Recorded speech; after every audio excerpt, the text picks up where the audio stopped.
So the first slide I would like my panelists to have a look at is this one. And I'd like you to respond to the three slides after I've shown them to you in turn. So the first slide is the laboratories which were equipped for the diagnostic of Marburg and Ebola.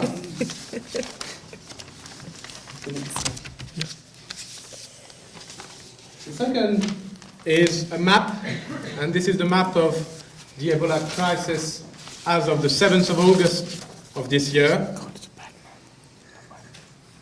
Yes, the WHO is not surprised. And this is the latest, this is the latest publicly available map of the Ebola outbreak issued by WHO on the 20th of October. So can I start by asking you to comment or to respond to these pictures? I've got one last picture which I think deserves some unpacking, and it is the security gear that is, this is the WHO guideline for health workers facing the Ebola epidemic. So can I ask you to respond, to start with, these pictures as an opening gambit to sort of get us into the context. So should we start with you, Anne? Okay, just to take the map first, I mean, you see this is a region across which there are many multiple borders, but that these borders are highly permeable. And you're dealing with a population that has a history of migration across those borders, but also of conflict. So I think one of the kind of nuance of thinking about how this outbreak has moved is to look at this region not as a kind of series of very distinct countries, but also as a kind of highly permeable site of movement, of travel, refugees in different sides of the population. And indeed, I mean, I think a lot of the early outbreak regions. So that's the first thing that I would. Okay, can you speak straight into the microphone? Sorry. Yeah.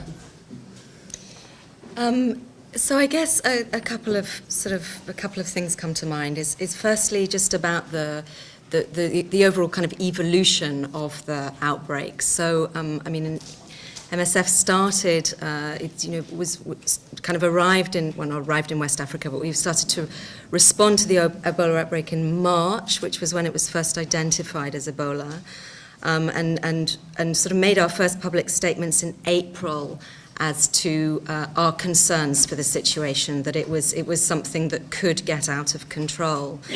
There was very little attention paid to that public call until the numbers really did start to deteriorate very significantly in sort of June and July. And I guess that happened, I mean, for the reasons that Anne has pointed out, but also the fact that that Ebola reached the cities, basically. Up until now, most of the Ebola outbreaks that we've dealt with have been contained in rural areas, and it's easier to contain them in a more remote location. But obviously, once it reaches the city, Conakry in Guinea, Freetown in Sierra Leone, and Monrovia in Liberia, then these are kind of densely populated areas with poor water and sanitation. That was the point, I think, when for us the situation really deteriorated. A sort of second reflection is also to take the numbers with a little bit of caution. Mm-hmm. We actually really don't know what's going on out there. Certainly, we think that the numbers that are demonstrated in the maps are a serious underestimation, probably account for actually about a third of the cases that exist, but we don't know, don't hold me to that. But certainly it's an underestimate. And that also means that there are real limitations in the projections as well. So obviously you will have seen projections from CDC, projections from WHO. But again, we really don't know because we don't have solid data which to base our epidemiological modelling on. So MSF has actually stopped projecting numbers. We've stopped modelling because we choose at this moment to really focus on the outbreak as it exists today rather than try and speculate what it might look like in the future. And then I think just on the final slide, you'll have seen all the pictures of PPE. I think safety in this response is a really relevant issue that we need to discuss, particularly as the response kind of scales up. MSF has maintained extremely high safety standards in its facilities. We've admitted over 5,000 patients, with over 3,500 of them confirmed. We've had approximately 5 staff. We've had overall 24 staff infected, but out of those 24, about 5 of them we believe to have been infected in our treatment centres. So actually, when you look at the numbers of people that we've treated, that's very low. And that's because we've maintained extremely high safety standards. And as the response scales up, I think that's a very relevant point to discuss that perhaps we can come back to later. Okay. I think the point has already been made that the virus knows no boundaries. And also the point has been made that the numbers are representative of, but not a comprehensive picture of the scale of the epidemic. I guess what I would add to that is not what's on the maps, but what's not on the maps. By themselves, they actually tell us very little in terms of the response, the health infrastructure, and the other parameters which would have an impact on the effectiveness of the reaction. What would be very useful to know is, over this period of time, to what extent the response has kept pace with the actual growth of the epidemic. So in that sense, these are, I would say, somewhat poor maps, and certainly not good at communicating the full complexity of the crisis. They come from WHO. Can I have the personal maps, everybody? Thank you. I don't get to, I mean, maps are maps. They depends what it's a map of. I think for what it's demonstrating, it gives you some information. What runs through most disasters, and I would reinforce what's just been said about data, is the difficulty with data and collecting it as the disaster unfolds. It's people liking it to building the ship and sailing in it at the same time, but it needn't be that way. We haven't cracked it yet in the humanitarian community to try and build up, if you like, the science behind it, and the science not in any highfalutin way, but to actually try and capture data more efficiently, anticipating a crisis and capturing it as the crisis evolves. MSF are probably ahead of the game in this, and so I wouldn't beat up on yourself too much about it if you're thinking, you're having difficulty with the data. You do actually attempt to collate and collect data, and you recognise its inherent weaknesses. But we do need to get data, so as from that data we can get information. That's what I would highlight that from the maps. I would also caution when looking at maps and seeing things enlarging. It can, first of all, it's an artifact. It's that's a huge country, and you're putting these circles on top of it. But it can provoke a feeling of being overwhelmed. Mm-hmm. And one of the tenets that runs through disasters is a feeling of being overwhelmed, and we have to caution against that. That's never to undermine, underestimate, or to be blasé or naive about it. But once people get a feeling of being overwhelmed, they tend then to say, well, nothing can be done. And in fact, something can be done. But we're going to go through, with a disaster of this type and of this scale, a phase where we seem to be treading water, because it will continue to expand, while whatever we're doing to put in will not keep pace. But there will be this lag. So I just caution against or recognise that you might be going towards a feeling of overwhelm, which is just the counselling I'm giving myself, but in public. Thank you. Thank you very much. Right. In the first instance, perhaps we can talk about the issue of risks and threats and the nature of the risk and threats. So I wonder if we could develop that. Vicky, would you like to start on that particular issue? Just how much of a risk and how much of a threat does Ebola present? Whoa. I mean, I think that so of course there's a very real risk to, first and foremost, obviously the population. Secondly, the local healthcare workers who are, doing their best to respond to this situation. And I mean, over the past few months, MSF, I've had said to me a few times, that MSF are heroes because we sort of called this out before anybody and have been at the forefront of the response. But the heroes in this are the local healthcare workers. They are the ones that have been, in their communities fighting this disease from the outbreak. And not only them, you get, local taxi drivers who put themselves at incredible risk to ferry people to an Ebola treatment centre because there's no ambulance. So, I mean, for the local people, those at the front line providing healthcare and others who are involved in whatever way, the burial teams, they're facing incredible risk. Our own staff in the treatment centres, I already talked about the fact that we've had 24 staff infected. We've never had a staff member infected before this outbreak. We've now had 24 infected. Most of them, unfortunately, were infected in their communities, and about 5, we think, in our treatment centres. But at least for them, we can control the risk to an extent. So as I said, we've got 3,500 staff at the moment.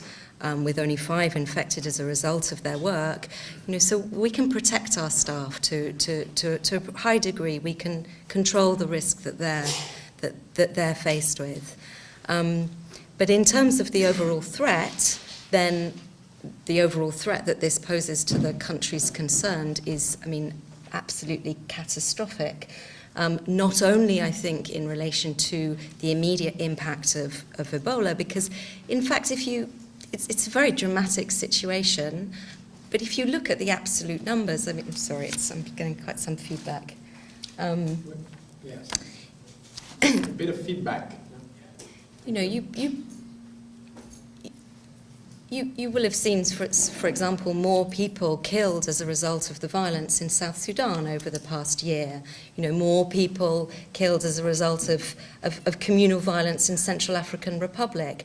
Many, many more people dying of malaria in the countries concerned on a yearly basis, and many more women dying in childbirth.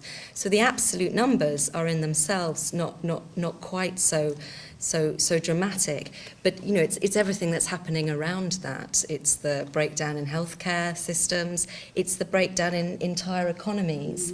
The fact that airlines have stopped flying to West Africa. You can't quarantine an entire region of the world. We have to fight this thing at source. But the threat to the region, I think, is absolutely immense and protracted. This will not be over once we control the outbreak itself.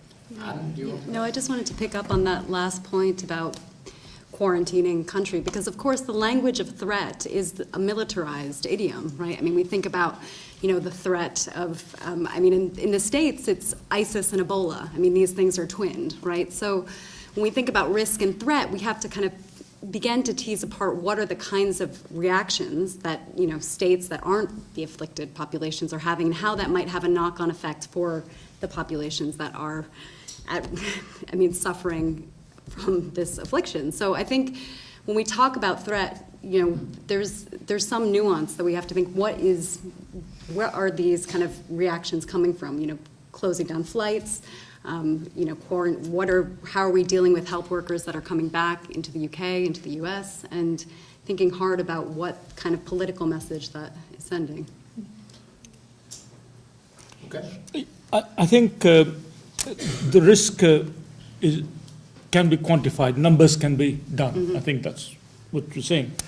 But the way people perceive risks is very different, isn't it, from what they are in reality.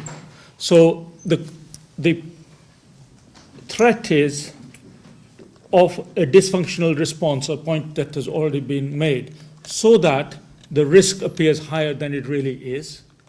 And the risk is of basically secondary complications and secondary crisis. And the threat is the longer-term legacy this is going to leave behind. And I think that the epidemic will be controlled. All disease epidemics are eventually controlled, and this too will be controlled. But the legacy of this is going to be much longer lasting than the simple act of disease control, which is a technical task allied with some community and social responses, which sooner or later, as Tony was saying, we will come up to it, you see. But I worry about what sort of world is going to be left behind, permanently changed as a consequence of this, including some of the political and other aspects which will leave long, long shadows for a long time to come. We'll come back to those in a minute. So, Tony, do you want to come back on the issue of risk? Yeah, just on risk versus threat, it's an interesting thing for myself from an emergency medicine point of view. I think about what is the risk to me is what's the likelihood of something bad happening, something going wrong, and if it does, what are the consequences? To me, that's the threat. So in the emergency room, you might think, oh, well, lots of people take ecstasy tablets. The risk of something going wrong if you take an ecstasy tablet is very low. Lots and lots of people. If it goes wrong, it's absolute. They die. So there's a stark example. In fact, it's very similar to flying in an aeroplane. The risk of an aeroplane crashing is very low. The threat is absolute. You only crash once, as Bertrand was saying earlier today. I mean, that's the thing. Now, but that's interesting. Once you start dividing things, I find into risk versus threat, and the risk becomes riskier when it's unpredictable.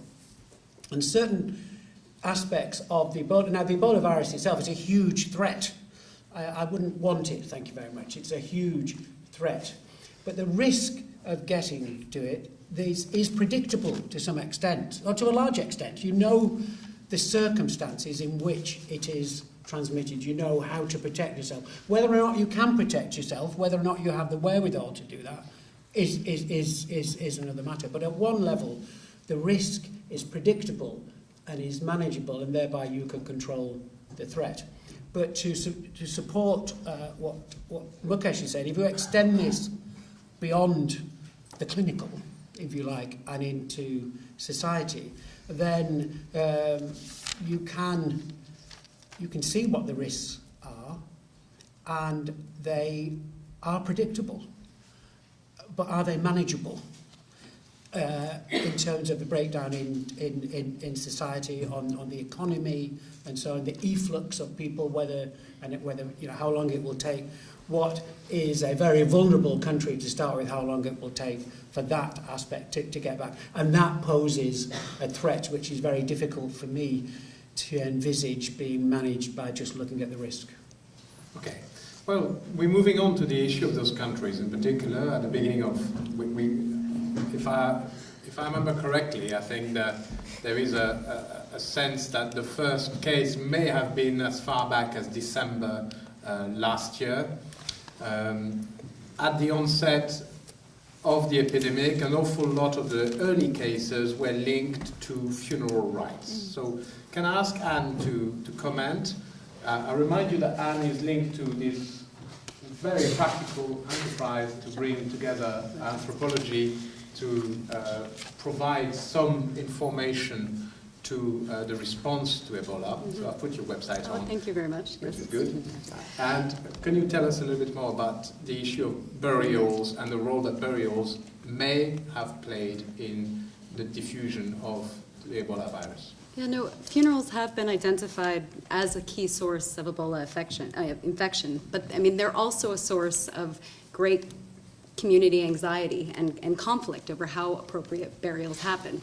And as such, they've really been identified as traditional beliefs that are problematic, right? That are some bit of culture that needs to be changed. And I think what's important, and to begin to think about how to move towards more safe burial practices, is to start from the position that death is a social event. I mean, for any, for people here, for people in West Africa, it's a critically important event that produces social solidarity, but consolation for those who are sick. Now, in looking at kind of the ethnographic data from the region, there's a number of features of what is an appropriate way to bury someone who has died. And at one point, it's involving a key number of people across the region. Male and female initiation societies are very important for burial rites. In many parts of Sierra Leone and Guinea, burial practices also are critical moments where people decide what the inheritance will be given, and that understanding what the last dying wishes of someone is also an incredibly important moment in this death process.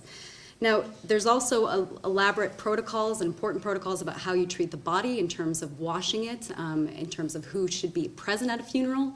A number of funerals, it's not just saying goodbye to a person who has died, but you might see a community come together to bring objects that this deceased person will then give to further kin who have also died before. So it's not just a moment to say goodbye to this one person, but also a kind of way to create ties across kinship from the living and the dead.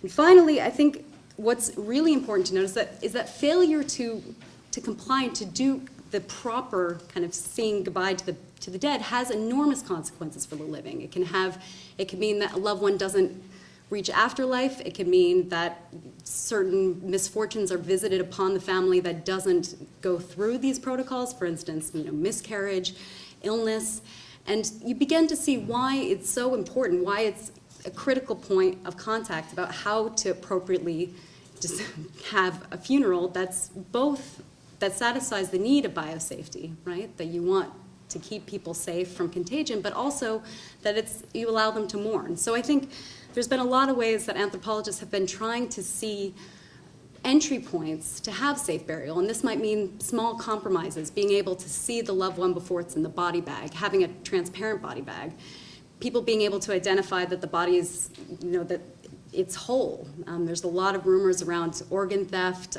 about what's happening in these treatment centers, and I think it's just to understand that at one hand, cultural understandings are critically important, and they inflect how people respond to public health interventions, but also that they're not static, that in an emergency context, people are adaptive. And I think once you kind of can create ways of negotiating and discussing about what is an appropriate kind of burial service, then you get communities on board, and then you get the kind of necessary steps about behavior change or kind of social mobilization around these funerals.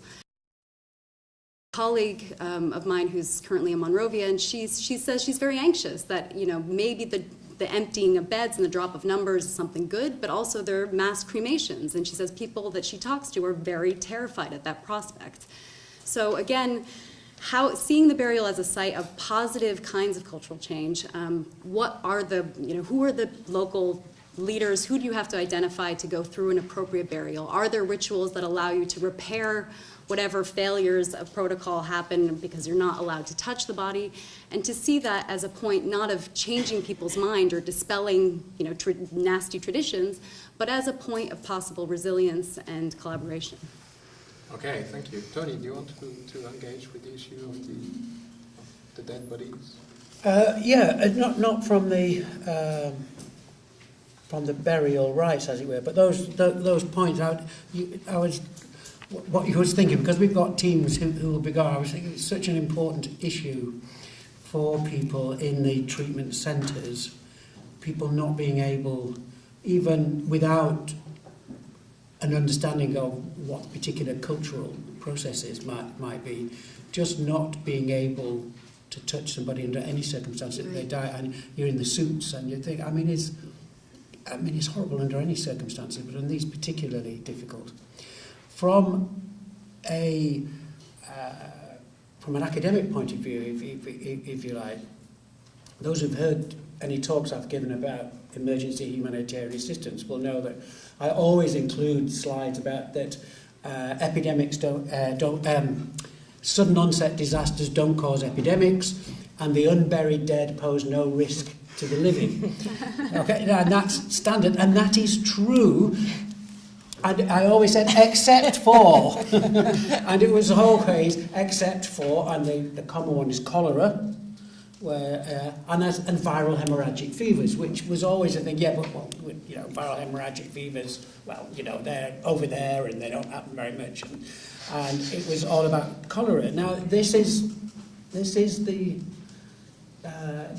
unusual for everyone, because the unburied dead, the dead, do pose a risk, and a significant risk to people who handle the bodies. And humanitarians, you know, themselves have to remind themselves of this, because this is not part of the usual teaching.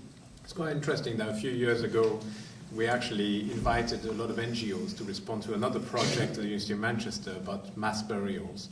And we said, what about the humanitarian treatment of dead bodies? And people looked at us and thinking, this is not really a subject. We did find a few people from MSF who were really quite technical and specialized, who were very keen to talk about it, because nobody wanted to talk about this. And they suddenly came and talked about this. And it's interesting that at that stage it was the least of the main concerns of the humanitarian sector. So anyway, moving on to Vicky on this particular issue. So I think, I mean, it's the whole issue of burials is something that we're kind of increasingly trying to focus on. I will be very frank that there was a point where our treatment centres were so overwhelmed that it was literally, it was just not possible for us to think about how to, how to dispose of those bodies in a dignified way. The public health imperative took precedent. Mm-hmm. But now, certainly in some of the, we've already heard that in Liberia at least we don't know if we're seeing a drop in numbers, but we are at least seeing fewer patients in our treatment centres, and that's enabling us then to focus on just small things we can do, like taking a photo of where somebody is buried and to ensure that then members of that community can get the photo back to family members, making sure that nobody goes into an unmarked grave so that you identify every single place that somebody is buried. But the other thing I wanted to say is that also, of course, whilst funerals have been identified and bodies, of course, are been identified as a kind of major risk, West African society tends to be a very tactile society. And one of the most devastating things I heard was sitting on a panel with mainly Sierra Leoneans, and one of the comments that one of my fellow panelists made was about Ebola being a disease that preys on compassion and care. And I found that so devastating, just the very idea that as a mother, by touching your sick child, then you risk basically passing it on to the whole family. And in societies where family is so important, so central, that was probably the single most devastating comment I've heard about the effect that this is having on societies throughout the whole sort of progress of this outbreak.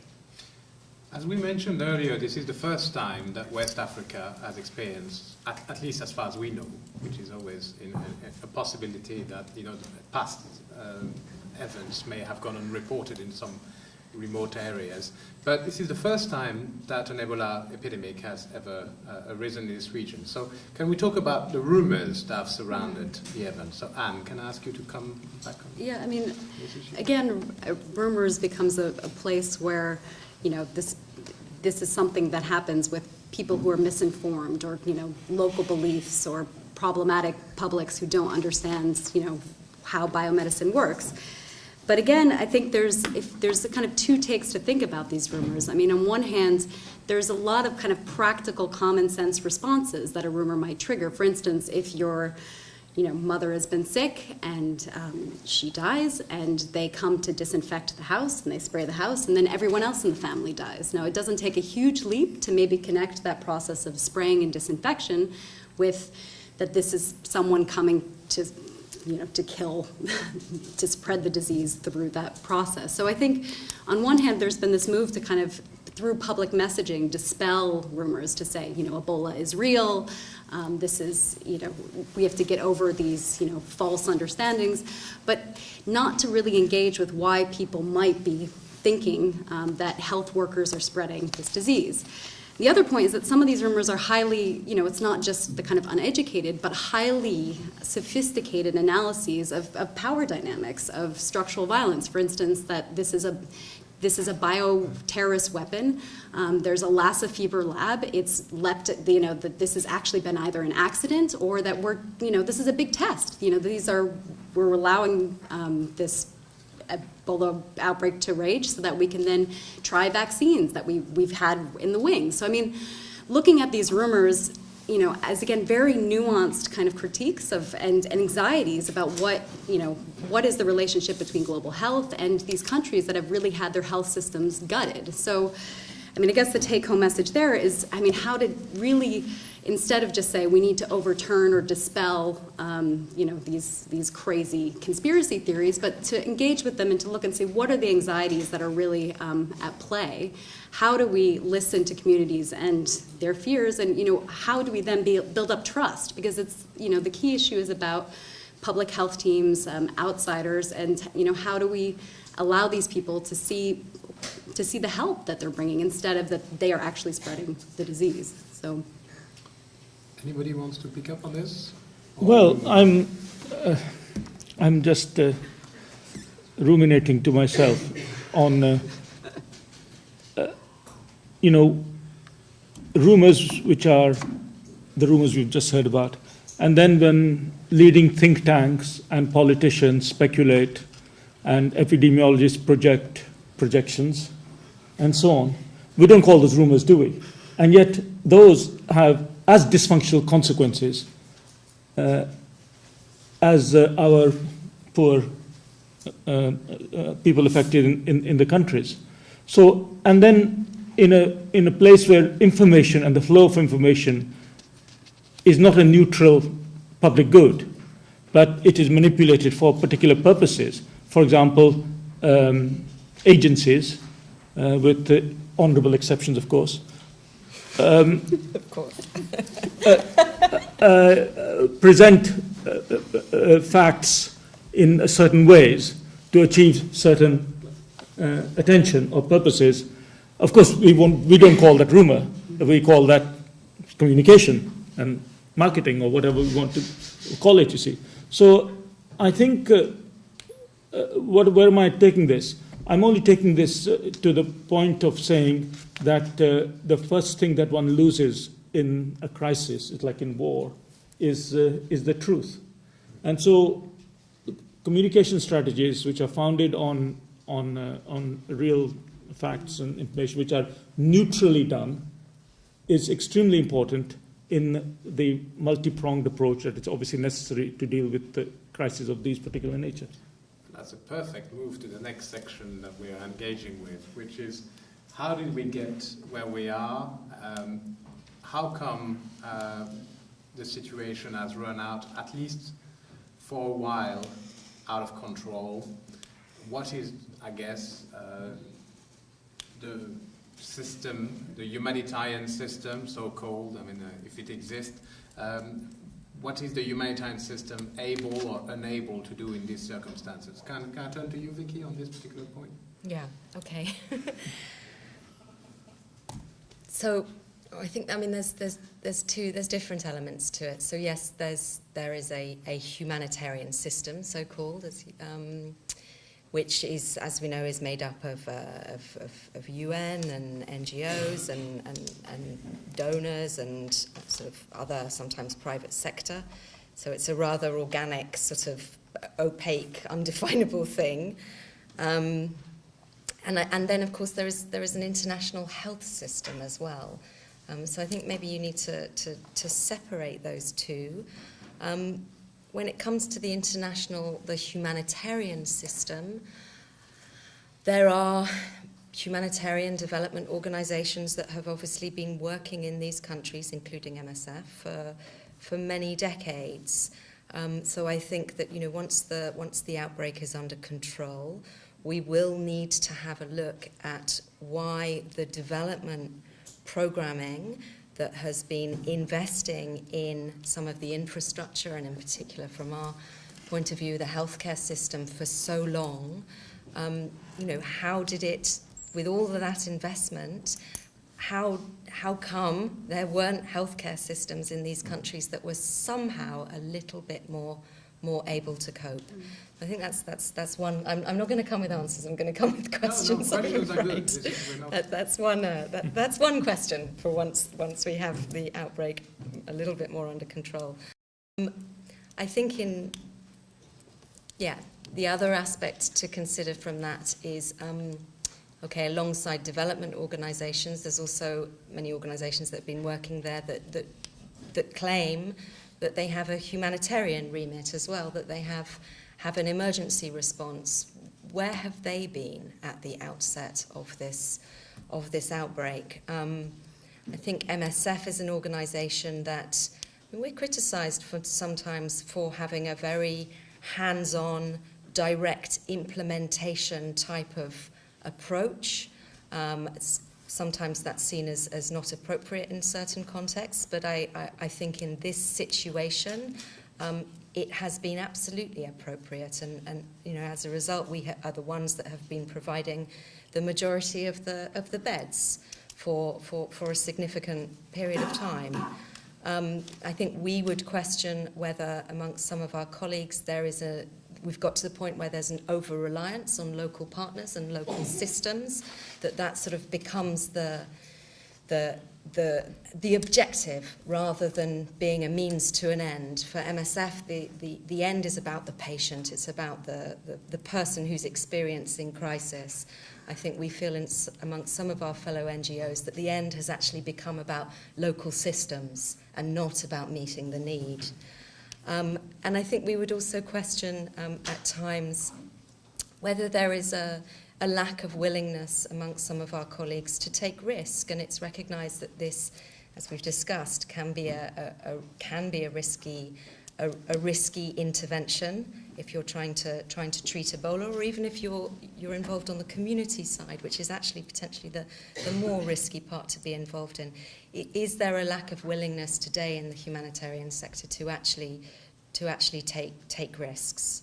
I think MSF also has something to look at. I think we're very focused on medical assistance. I think we're the biggest international humanitarian medical organisation there is. Have we sort of commanded that space to the point that actually we've not really left room for others? I heard a colleague who's worked for a humanitarian health organisation for a long time said, we went through a planning process a number of years ago and we decided we will do everything apart from hemorrhagic fever. MSF will do that. We don't need to worry about that bit. And now, with the scale of this outbreak, MSF can't do it alone. So what role did we play in actually also, reducing the space for others? And then on the international health side, I mean, obviously there is an agency that is mandated for global health. And to oversee the response to outbreaks. Somehow the WHO did not recognise the scale of this early enough. I think they've recognised publicly that they were slow. How did it get to that point? Is it funding? Is it structure? There's a reform process going on. Is it lack of commitment to the more emergency sort of aspects of their identity?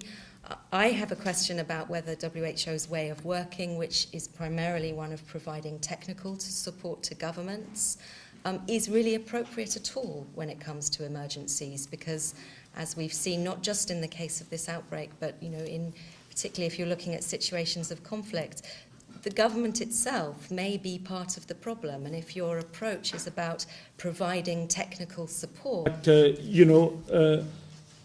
What the virus has done, what this particular problem has done, is highlighted the traditional weaknesses of systems as much as we have them. And at the same time, the other way around as well. It's highlighted the traditional strengths as well. So this epidemic might be seen as some kind of magnifying glass it tells us more about our society and our organization than anything else. The virus itself is actually quite easy to understand in the sense that, we know what it is, we know how it's spread, and we know how it can be controlled. So in that sense, it's not a great mystery. But what it's thrown into relief is the lack of investment in local capacity building, in the local health response system, and all those kinds of things. And that together with global trends, which you talked about earlier on, urbanization in particular, globalization in terms of people connecting across, which is a positive thing, but it has the negative impact here. I think what the only other thing I would say to this is that it has shown that the donor response to this has always been too much, too little. So we've got donor governments who have promised hundreds of millions of pounds or dollars or euros. We've got countries sending their navies and soldiers and building field hospitals. And all these are well-meant efforts and not at all criticizing them at all. But the sheer pace at which these resources are being mobilized, those who you're going to help most at a time where the help is most needed, which is at the beginning of the epidemic, because the only way to control, the epidemic will be controlled, because all epidemics eventually are controlled. The only question at debate is when you intervene at an early enough stage so as to affect the curve of the epidemic. Is this epidemic going to go on like this before it comes down, or is it going to go like this and then come down quickly? And this is why the system is really quite important. So I would simply say that pledging lots of money. The other day I was listening to the news, today, and there was some international organization that was complaining about the fact that they had not received enough money for the response. Well, I mean, on the other hand, millions have been pledged, and at least some of those millions have reached. It's not that as if you're going to spend $1 billion, which is what the UN Secretary General has asked for. You're not going to spend $1 billion instantly, are you? You're not going to. If somebody gave you $1 billion on day one, you're not going to actually expend it. So a lot of the attention has focused on the money side. A lot of attention is focused on not enough money is coming in, the world isn't doing enough, and there's been a competition amongst countries as well. The British Prime Minister is accusing his fellow European Union governments of not doing enough. The other European Union governments get defensive about this. Here it is, Britain preaching again. And so meanwhile we blame WHO for responding early. We blame NGOs for being risk averse. And there may be elements of something in all of those, but it doesn't help us in terms of actually trying to work together in terms of the response. And I would say at the heart of this lies the fact that, and here I'm being critical of the technical professions of which I also now belong, and that is we're too much seeking the perfect for the good. Sure, you need to put on these suits and you need to have these infection control measures. I'm not doubting that. I'm supposed to be professor of global health after all. But the fact is, in the realities out there, and we know this from past disease controls, it is not, we have controlled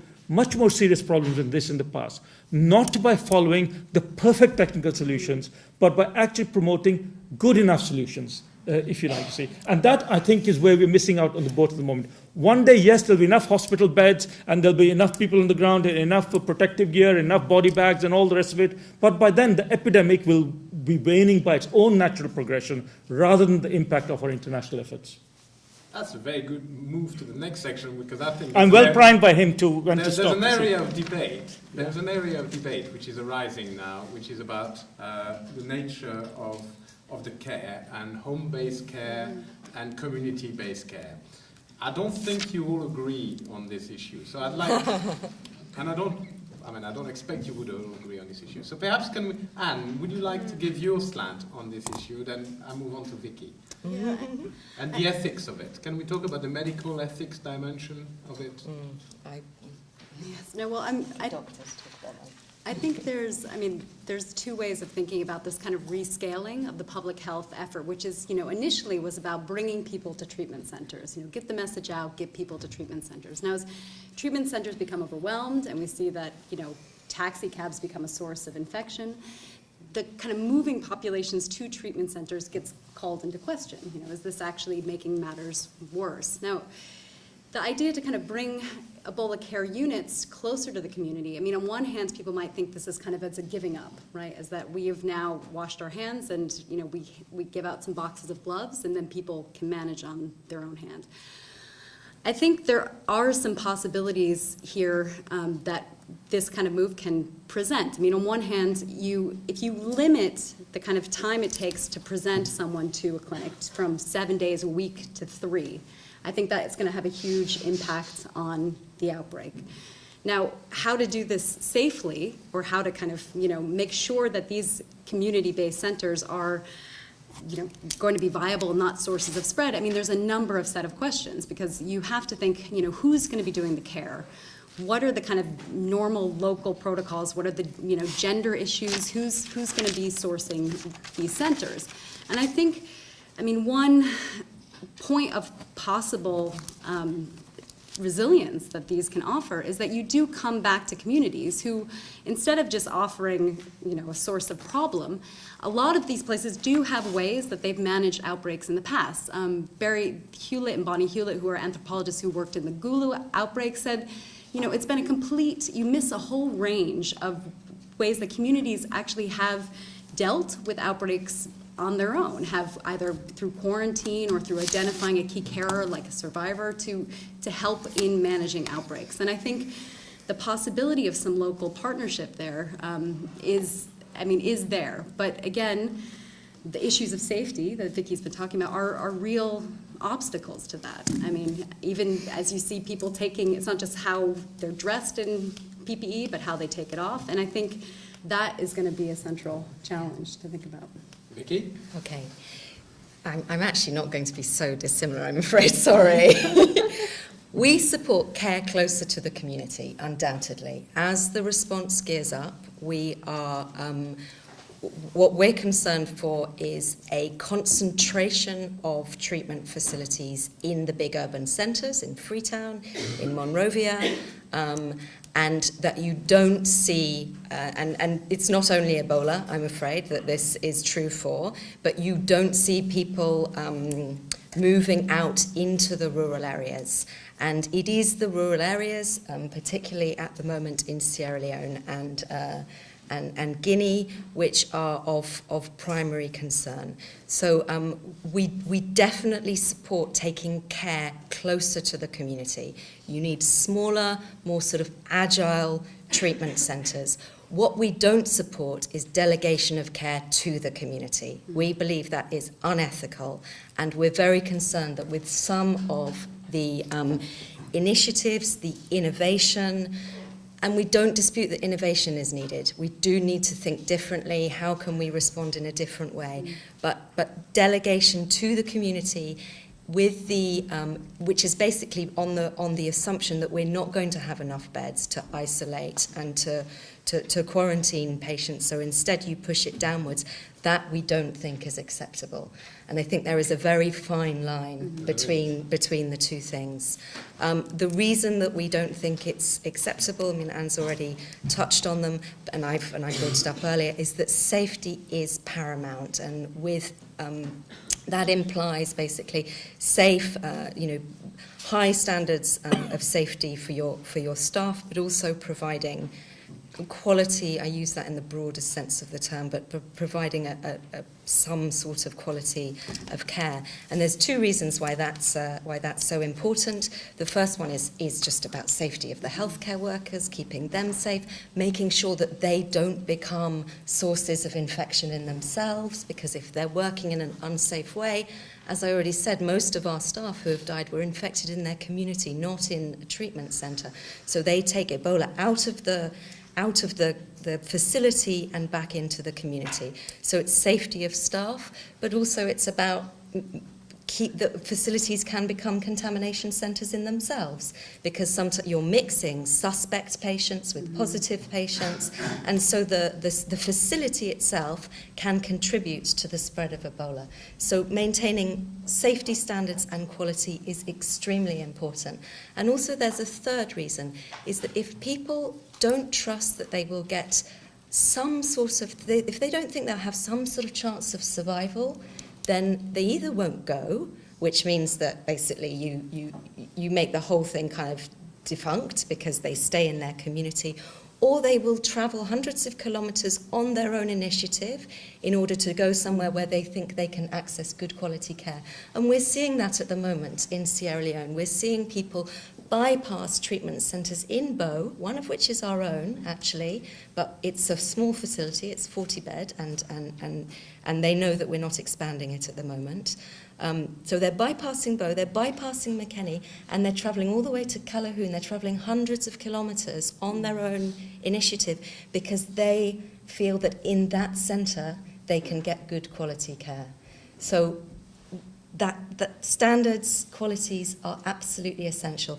And practically, we're just concerned that if you open, whilst we do think care needs to be closer to the community in smaller units, it also will become much more difficult to manage if you've got a much larger number of smaller centres. And we already know that with the healthcare systems, the pre-existing healthcare systems in Sierra Leone, Liberia, etc., how extremely difficult and challenging it was to keep even them running. And then if you're talking about trying to maintain standards in many, many small centres where staff need a very good supply line, they need constant support, supervision to ensure that standards don't slip, that is a very, very big logistical challenge. Tony, do you want to... Yeah, I mean, I understand the idea that a fear or concern about over-engineering it and, you know, going to have these complex hospitals when really you want a cheap and cheerful solution that can be spread out. But this is very different. This, you know, good enough is not good enough. Good enough is safe enough, as you said, and that the healthcare workers themselves are at risk.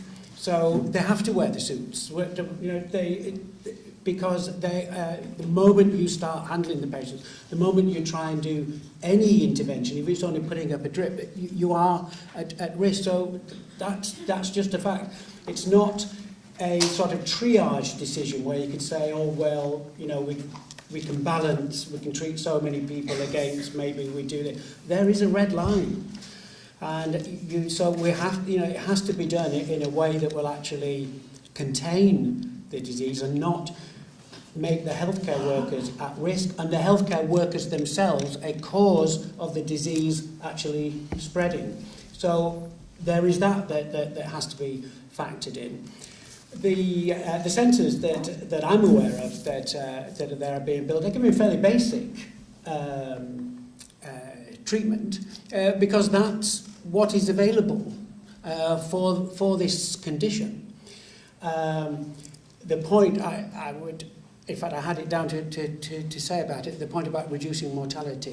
What is the point in going in to a centre unless the outcome is better than not being in it? Well, one point is it's a source of containment, but that, whilst it might be seen as a good public health approach, it's not a good community approach to think that's what you're going.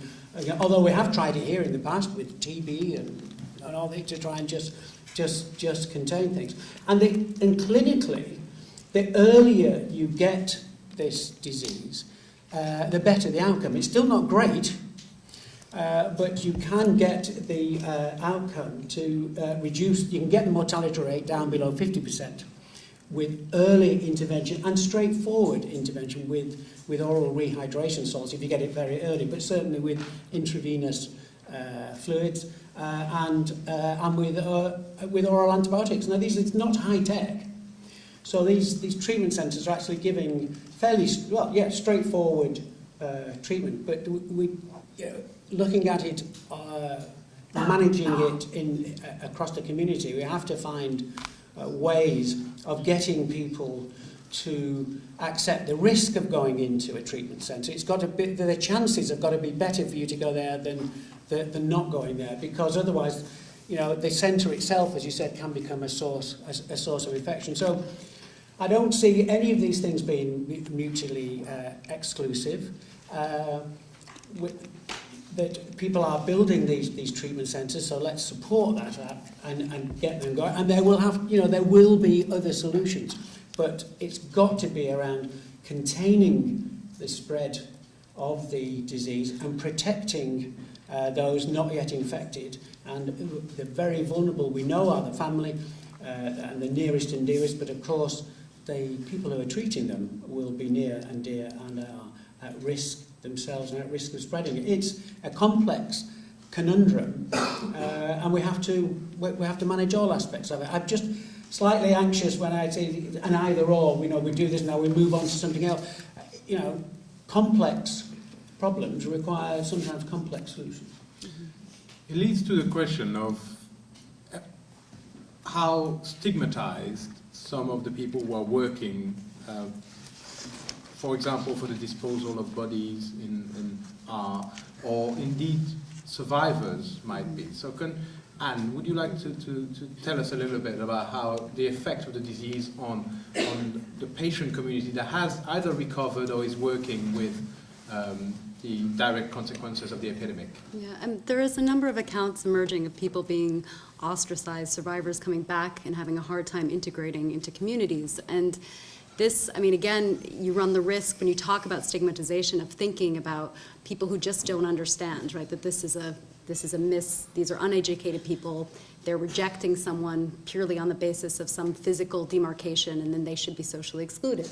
But I think there's a lot of elaborate process of thinking about what's behind some of these reactions. And on one case, if the perception is, and the message has gone out, there is no cure for Ebola and people are dying, then, how is it that this person survived? So I think there is a perception of what it means to survive this outbreak. And further, if survivors are being mobilized, and they are seen as a very valuable population for anything from clinical trials to burial teams. The language of a lot of public health interventions has been, how do we mobilize the survivors? But again, in a situation where there's a lot of distrust for health workers and teams, is that, identifying survivors becoming part of this cohort might come with some consequences socially. The other issue is that, survivors not only have survived this disease, but, in most cases, a lot of their belongings have been burnt. Property has been destroyed. So, in a situation of incredibly poor people, they're in a much worse situation. So, not only might they have a hard time integrating back into the community because their social networks have been destroyed, maybe many of their family members have died, but also for socioeconomic reasons, right? They have no access to property or other kinds of resources. So I think, again, the question of survivors is a big one because it's possible. As far as I understand, there is a lot of question marks about the immunology and are these people actually now totally not going to get sick again? But they are being seen as a potential resource. And I think a number of questions need to be asked about how, what other challenges these survivors face. I've also heard that there's a lot of physical after effects of having Ebola. People might have eyesight problems or chest pains, and that carries with it, again, a lot of extra challenges that these people face. Thank you.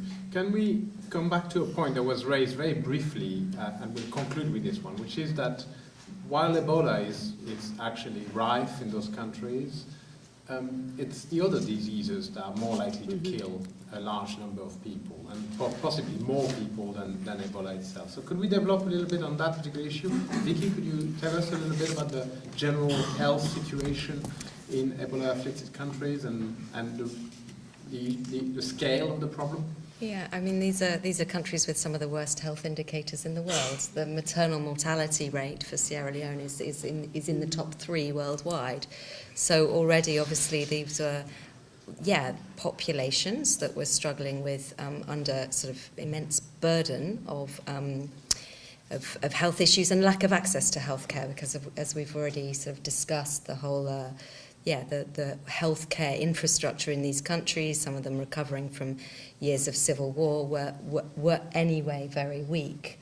So now what we have in Sierra Leone is that if you are a woman who is experiencing obstructed labour, there is, I think, literally nowhere that you can go for a caesarean section. So, that then results in your death. So we can't even begin to think about the numbers of people that's affecting. I mean, nobody's talking about those numbers. It's inconceivable. But it's going to be very difficult to get to grips with that until we have the outbreak itself a little bit more under control. I mean, there is the beginning now of some efforts to try and address the sort of wider health impacts. So, I mean, MSF is distributing anti-malarial tablets to try and, reduce the malaria incidence, so that people don't, because obviously the symptoms of malaria are very close to the symptoms of Ebola. So if you try and reduce the malaria incidence, then maybe you prevent people from having to seek care for that. We're also in the process at one hospital in Monrovia of setting up a sort of triage point. So MSF teams will be the kind of first point of contact as patients come to the hospital to refer out suspected Ebola patients, and then ensure that that patients, that non-Ebola patients can access care. But it's going to be a huge challenge. As we've already discussed, this has disproportionately affected the healthcare workforce. Anyway, these are countries that don't have high numbers of doctors and nurses and other healthcare workers per head of the population. Many healthcare workers have died as a result and are simply not coming to work today because they're so scared. So the wider impacts are huge, and it's frankly going to take years to get back to where we were before, which is even then not in a very good place. Yeah, so returning to a normality that was actually quite poor in the first instance. Yeah. Mukesh. Well, I think the wider impact is probably more significant and serious than the short-term Ebola impact, if one may even venture as far as to say that. What I guess I feel impatient about is that we're not already responding to the wider impacts. All the donor rhetoric that I hear is still about Ebola hospitals. It's still about foreign medical teams going in. It's still about setting up these treatment centers. And we've just debated the dilemma the treatment centers pose. On one hand, one needs to be closer to the communities. On the other hand, this is not just a community issue and so on. We've just debated that, you see. I mean, I feel we made mistakes in terms of the Ebola response. Let's be very honest about it. We made mistakes in understanding, initially recognizing the problem. Then we made mistakes in terms of the overwhelming unidirectional response. As all of the business had to stop while we dealt with Ebola on the grounds that we'll come back to the other issues, and we're seeing the results of that. And it may well be, when the statistics are done, more people will have died of non-Ebola causes in this period than of Ebola. And that would be so ironic and so avoidable. So I feel that we really need this more holistic, comprehensive response approaches, and I don't see any signs of that happening at the present time. I don't see resources going in that direction, at least at the moment things are. I see agencies like MSF and so on working on the ground, coming to solutions and adapting their local responses, and that's probably the way it is going to be. But I would like to see a greater commitment from the international community and the international donor community in terms of looking at a whole of country approach and a whole of systems approach, rather than an Ebola system response, if you like to see. Maybe we'll get there, but I see, for example, the moves from the African Union. They are now slowly getting engaged and so on, and maybe they will take this kind of this more wider approach to it. It's simply recognizing that the other issues cannot be put aside while Ebola is dealt with. And therefore ensuring that, and this is also about ethics. I mean, we talked earlier on about ethics. Well, the ethical aspects of the situation are that we must make sure that the response does not cause fatal consequences for others who have got nothing to do with Ebola at all, and yet they pay the price for this. And that requires a degree of leadership and a degree of organization and a degree of synergy in all elements of the response system: public health, humanitarian development, national and international. And that, I think, I'm afraid we are a little way away from that. I think now we're going to move on to the question and answers, if that's okay with you. And I'd like to say a great welcome to I'm looking in the ether because I'm looking at online global health students who are from 45 nations and sending us Twitter questions and actually engaging with us through the internet.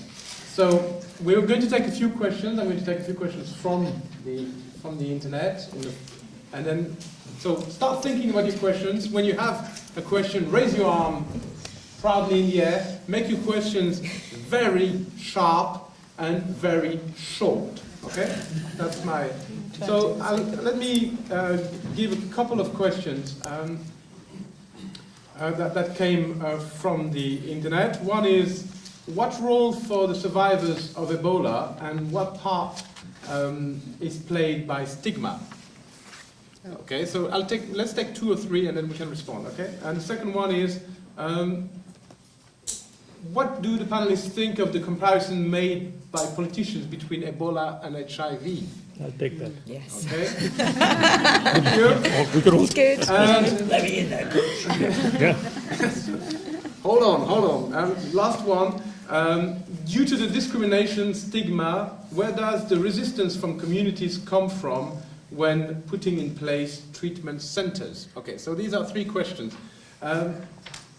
Do you want to start responding to any of those? Well, I mean, I spoke a little bit about the kind of challenges of enrolling Yeah. survivors, and that indeed, I mean, they are. I've been on a number of committees thinking about some convalescent blood and plasma research, which is an important way of possible treatment, and for that, survivors are incredibly important, right? As long as we can get them to donate blood, then possibly this might be a very good therapeutic solution.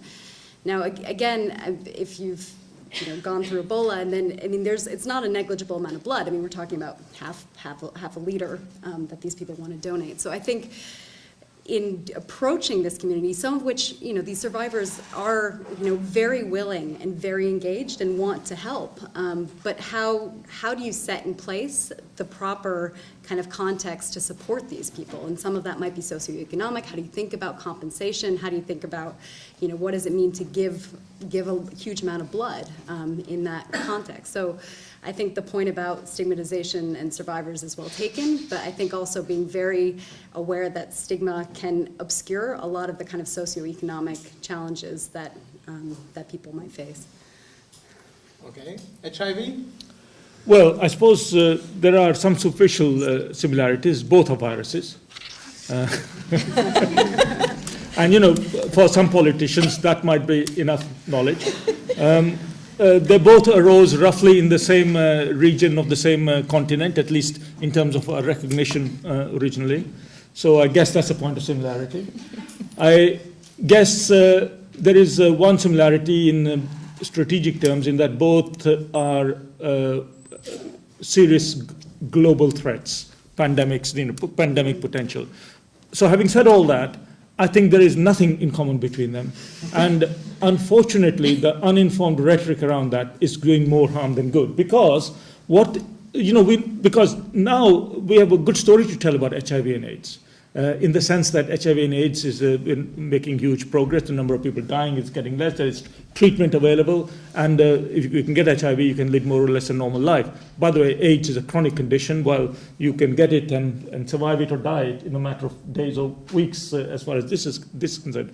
But the dysfunction I'm worried about in the comparison between HIV and Ebola is that if that's the case, then we are doomed to make the same mistakes in the Ebola response as we did for the HIV response. I don't know, some of you who are young enough may remember the HIV days. I certainly dealt with the early days of the epidemic, and I realized the sort of strategies we had, including stigma-related and all the rest of it, and the many midterm corrections we had to make along the way. And I worry when politicians try to fight today's problems and today's battles with yesterday's thinking and yesterday's insights. Vicky? So we've certainly experienced hostility when we have been trying to set up new treatment centres, and that's not really surprising. I mean, you're arriving. For us, we're obviously a foreign organisation. We're dressed up like spacemen. We go out of the centre to collect sort of suspect patients, and they go into the centre and they might not come out again. So it's not surprising that people are extremely frightened that if you arrive and you're told by the local authorities that you can build an Ebola treatment centre in a particular neighbourhood, then people react to you hostilely because they're scared. But on the other hand, I saw a fantastic photo the other day of a treatment centre that had gone up, and overnight members of the local community had, unknown to us, sort of gathered and tied a huge amount of very colourful balloons on the wiring outside the treatment centre. And the staff sort of got there in the morning to a whole crowd of people singing, clapping, saying thank you, thanks for coming, and we welcome you, and thanks for what you're doing. So I think we hear all the stories of the hostility, and obviously there was a very sad incident in Guinea where 8 local healthcare workers were killed. So yes, there has been hostility, but we're not hearing the stories of people who actually recognise that there is, that we're fulfilling a necessary role, and come out and welcome and help you to do that, who volunteer their services, and really, as I said, it's the local people that are on the forefront of the fight against this rather than the international response. We'll take a few questions from. Ooh. Excellent. I've already got 2, so can do I? I'll take the question over there, behind you, I'm afraid. So then I'll take yours because you raise your arm, and I'll take yours because you're in front of me. There you go. So start with you. Tweeting. And I wondered how much you saw this as a legacy of the kind of international global health governance tendency to focus on single diseases rather than healthcare infrastructure. Yeah. Okay, so to repeat the question for those who are not in this room, your question was how much of the focus on one disease solutions or campaigns actually impact on the treatment of Ebola and might actually lead to the neglect of other ailments that might afflict this country. Yeah? Yeah, health infrastructure. Oh, Health infrastructure, totally. I think. Totally. Okay. We'll take 3 questions. So think about it further. Okay. Over there. But it happens here. You're right. Yes, we agree. That's a short answer. Yes. No, but that happens here as well. Yes. Yeah. I mean, by way and above the commonest cause of the loss of active years of life in the UK, it's trauma and road traffic accidents. That's what. But we all concentrate on disease at the end of life. But they're the things that impact most. But so it happens everywhere. Gentleman over there. I appreciate the point that's coming across very strongly that the spread of Ebola could be halted. But obviously the challenge is if the resources that can do this are going to be mobilised and organised to achieve that. And I read in the New York Times editorial recently made the point that only non-governmental organisations in Cuba are providing what is needed, which is medical professionals in the field. And shouldn't we be actually challenging the UK government here to campaign for more medical professionals to go to West Africa? Tony, you can answer that then. I was in Cuba recently, and the Minister of Health there, they sent 471 medical professionals. He explained that their approach is to share what they've got, not give the leftovers. And I think the UK is giving the leftovers right now. Okay, let's take another question. So the question here, I'm repeating the question, which is whether the UK should imitate Cuba and concentrate, and not only the UK, I guess, but the West and in general, the big donors should concentrate on sending people rather than simply promising beds. Yes, that's your line. Okay, the third question, and then we have responses to all these. Yeah, I just wanted to ask at present what's the social impact of this disease, and I'm asking this on the note that obviously Africa has been like the continent of all the diseases. So HIV, we have AIDS. So it seems to me that from afar we are sort of going towards a culture of social sort of racism towards people that come from that area. I'm speaking as a West African. I feel like there's this this thing going on there was a journalist of the BBC, she's from Sierra Leone, and she was talking to someone, and as soon as she said that she's from Sierra Leone, the person took a step back from her, and and this person doesn't even live in Sierra Leone, so that's something that we should look out for. So I'm just asking what is going on socially. Okay, so you think what are the social consequences and the racial stereotyping of the A disease? student in the US, he got rejection from a university because he is from Nigeria, but the institution, they were saying we are not accepting students from places where Ebola is being confirmed and stuff like that. And this student was living in Texas, not living in Nigeria. So it makes me think, I'm worried.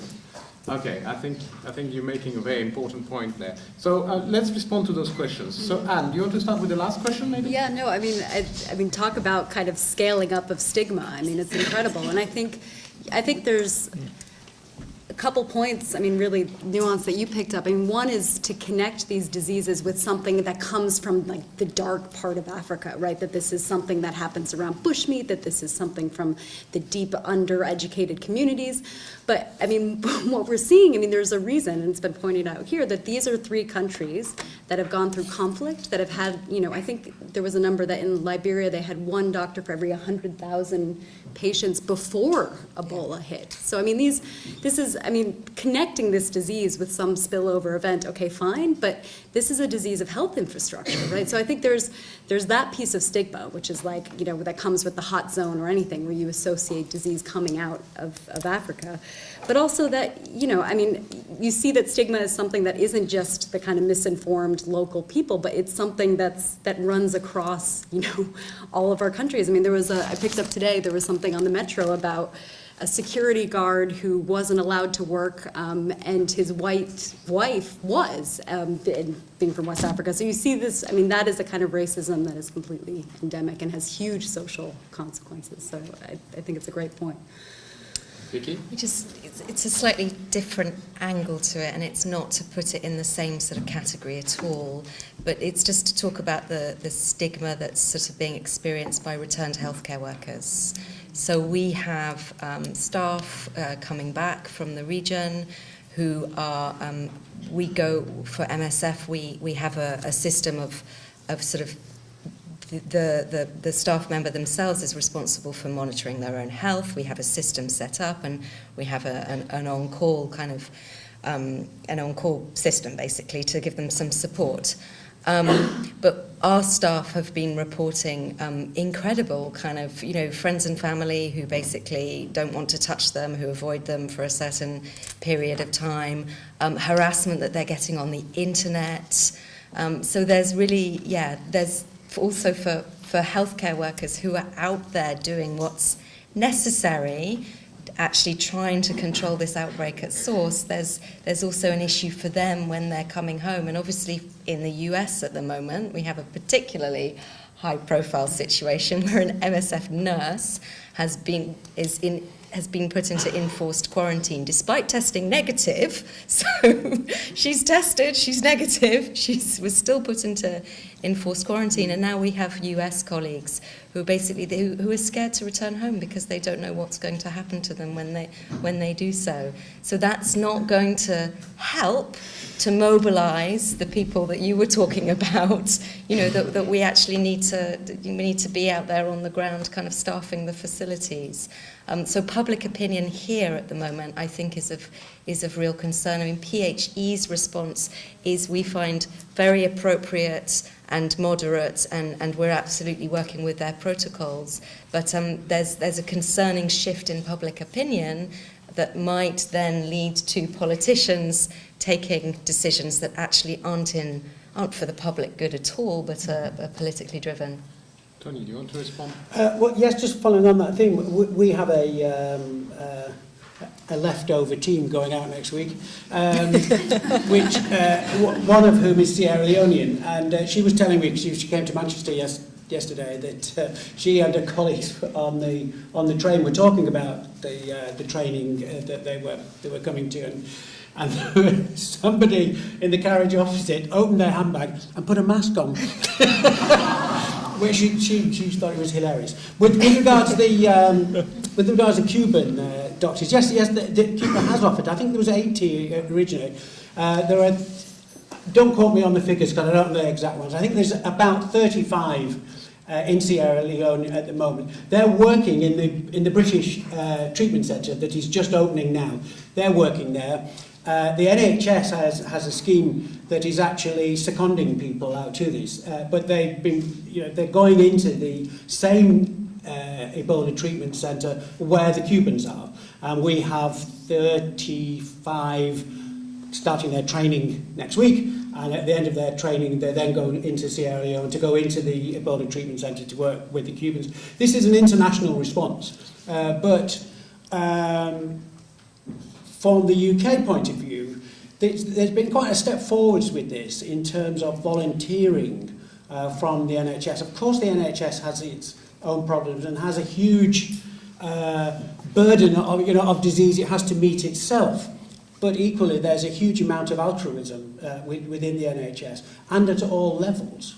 And there is a programme now where NHS staff who volunteer will be seconded to work in these treatment centres in Sierra Leone, working alongside colleagues from all over the world. Norway is putting people in, and so on. But we have 30-odd being trained next week, and then another group after that, another group. And this programme is going, right, we're penciling in now people for training in April and so on. It'll go on. So rest assured, there is a very big response. I think it's worth mentioning the fact that people cannot stay there for very long, and that there's a necessary rotation for safety reasons, because people might take more risk, essentially, if they stay too long. So you do have, it's not simply a matter of sending a block of people, you need to renew them every 4 weeks. And I think that's an important And they have to have somewhere to work. The Cubans got out there earlier, but they've not been able to treat anybody yet, because they have to wait for the treatment centre to be built so as they have somewhere to work. So that's what they're waiting for, and then our UK people will join them, the Norwegians will join them, and so on. We have loads of questions. Yeah, just one very quick reaction on the stigma thing. I don't know if you remember what happened when Princess Diana shook hands with an HIV, with an AIDS, he had more than HIV, he had AIDS, in a London hospital. It completely flipped, almost overnight, the reaction. Now, I think the point on stigma and this and that has been well made, no need to repeat. But I've yet to see anybody, shaking hands with an Ebola survivor who's no longer infectious. When we see some political leadership on this, then Obama did. Sorry, I take it back. Well, unfortunately, the public didn't vote for his senators. Unfortunately, Very good. If that's happened, that's very good. But what? Sorry. He hugged her. He hugged her. Yeah, but that's very. That's Obama now. Sorry, I'll call you back. Okay, point taken. I move on with the other questions. See, I mean, the poor Obama is doing one poor thing. Obama, but he doesn't get his votes. He doesn't get his votes. See what happens. Ungrateful people. So we've got a few questions still. So I've got two from the web. One is actually a bit technical, so you may not be able to answer. But why is there such a lack of standardization of PPE kits between agencies? First question. Second one is, what kind of role do you see this outbreak play on future outbreaks? Will we see a worse outbreak than today, or is this the worst that can possibly happening today? That's a broad question. Over there, there's a gentleman. I was just wondering if there's a monitoring process in place to ensure that the disease isn't being passed to domestic animals, which could then become a vector for further infection. Okay, so this is the issue of how do we control the disease came from animals, how do we control the fact that it may actually be spread to domestic animals of various kind and therefore constitute a vector of infection. Yes, okay. I'll take another two, and the gentleman over there, and then you over there. No, behind you, I'm sorry. No, go ahead, very quick. How does the panel feel about the militarization of the humanitarian space in this response? And How do you feel about militarization of humanitarian space in this response? Thank you. My question is about using local human resources, and I wondered, my question's about using local human resources and whether there is a drive to recruit and train local people. Because you mentioned that Ebola, part of the threat is the fact that it dismantles societies, and surely that would be a sort of long-term way to improve the situation. So you're asking what is the current effort to train and prepare local? Is there a drive to use local resources, Okay. and also is it feasible to do it? Okay, I think we've got some rich questions. Do you want to pick one each so we don't duplicate? How do you PP? Go ahead, PP. Why is the PPE, the personal protection equipment, not being standardised? Well, it's standardised at the level of safety. There is an agreed level. Things always, there are different ones that you can purchase, as in any product. There are different types that you can get. We, for example, have taken our lead from MSF, who have a great deal of experience, and we've taken a guide from WHO. My personal experience of dealing with this is that there is an agreed standard as to what you need to be able to achieve in order to protect yourself. What it looks like, and whether people prefer to use visors or prefer to use goggles, it does differ. It's more difficult to work in the goggles because they steam up in that sort of atmosphere. But the visors are easier, but there's a certain amount of access at the sides. But they all meet a level of safety that we agreed. So yes, there is standardisation of safety. Of safety. Okay. Mukesh? I think, let me comment on the local capacity situation. You're absolutely right. I think much more can be done in terms of mobilizing local healthcare workers, giving them the sort of training that Tony and colleagues are doing here, and basically not let the foreign teams come in because everyone is needed. But imagine if we could apply the same resources and pick up local people. They don't necessarily even have to be very well qualified, but I think with proper training and so on, we know in other areas what can be done with local, even there is an academy. Yeah. That's actually been there and the majority of people in all the treatment centres are local people. They have to be. Well, I think much more of that can be done. I mean, the Red Cross volunteers, for example, who are at the front line, who are doing actually quite a lot of the work on the ground. There's a lot of activity going on that doesn't get enough attention in the press at all. Finally, on the militarization of humanitarian space. You're allowed only one question. All right, so Militarization of humanitarian I'll take that space. one. That's a difficult one. So, I mean, MSF has found itself in the unusual situation of calling for military assets to be deployed in response to this outbreak. Back in early September, we basically spoke to the UN Security Council and said that this has gone beyond the humanitarian system. This is something now that governments need to step up to, basically. You can't look to the UN and NGOs and the kind of local healthcare system to contain this anymore. There needs to be a greater deployment. So that's an extremely unusual step for MSF to take. We're usually very protective of our humanitarian space.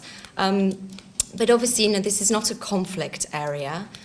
So there isn't a situation where you have militaries that are part of armed conflict and or on one side or another.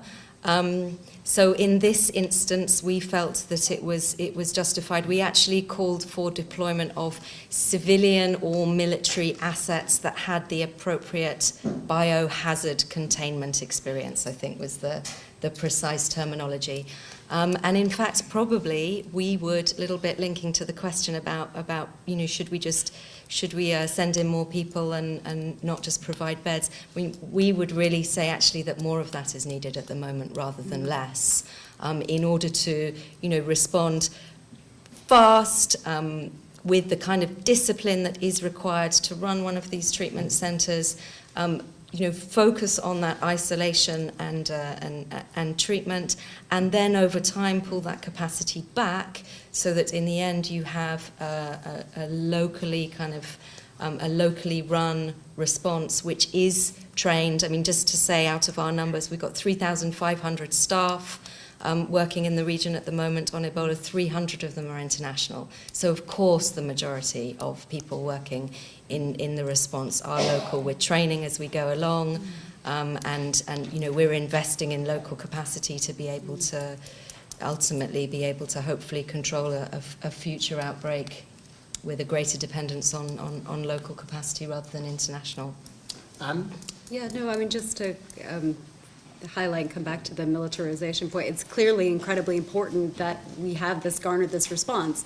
But at the same time, it's a highly charged situation. I mean, this is a post-conflict setting, and where the kind of idiom of roadblocks and quarantine triggers a lot of memories of a very long civil war, right? And where the kind of spatialization of these areas, kind of the setting up of roadblocks reminds people of that violence, of, you know, people praying on the road. So I think it's necessary, but it's also important to remember the context in which these interventions are being rolled out and the kind of community response that a military presence might have, particularly if there are rumors about CDC spreading and you've got American military coming. I mean, this is all very alive there, and I think it's something that people need to think about.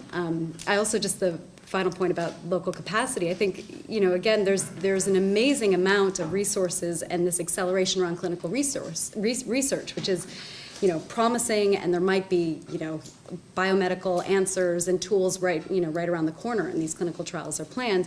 But I think there is some indication that supportive care, rehydration, is a very critically important tool, and I think there might be some conversations about balancing the kind of clinical trials and the research about the vaccine and building up this kind of local community care, quality care capacity. Thank you very much. Let me thank again the volunteers that have worked for us. Let me thank again Betty Andresto and Maura Duffy, who organized this event. Let me thank again our speakers, and please join me in thanking them.